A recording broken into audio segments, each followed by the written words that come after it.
নমস্কার বন্ধুরা।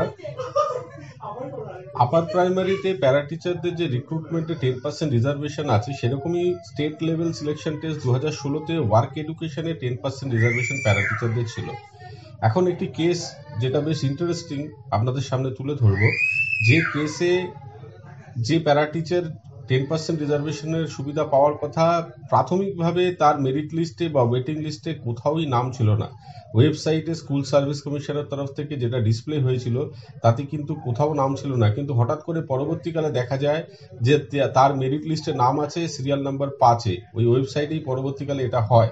এই ঘটনার ফলে পিটিশনারকে যেটা হয় যে কোনোভাবেই কিন্তু তাকে যোগাযোগ করা হয়নি, তাকে মেলে বা SMS এর মাধ্যমে কোনোভাবে তিনি খবর পাননি। ফলে ওই যে কাউন্সেলিং প্রসেস থেকে তিনি বাদ পড়ে যান এবং পরবর্তীকালে তিনি জানতে পারেন। এখন এটা তার গ্রিভিয়েন্স যে তিনি এই কাউন্সেলিং এর মাধ্যমে আবার স্কুল পেতে চান, সেই বিষয়ে তিনি কেস করেছেন। এবং SSCর তরফ থেকে যিনি আইনজীবী ছিলেন তিনি বলেন যে পরের দিন সিনিয়র যে আইনজীবী ডক্টর পাত্র তার সাথে আলোচনা করে একটি রিপোর্ট ফাইল করবেন এবং এই ম্যাটারটি আগামী 10ই এপ্রিল 2024-এ লিস্টেড হচ্ছে।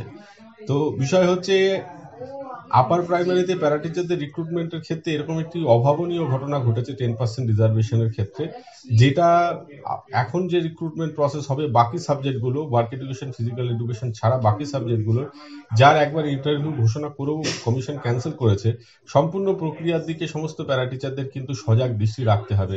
এরকম যে ইনস্ট্যান্স দেখা যাচ্ছে, যে উদাহরণ উঠে আসছে, সেটা মোটেই সুখকর নয়।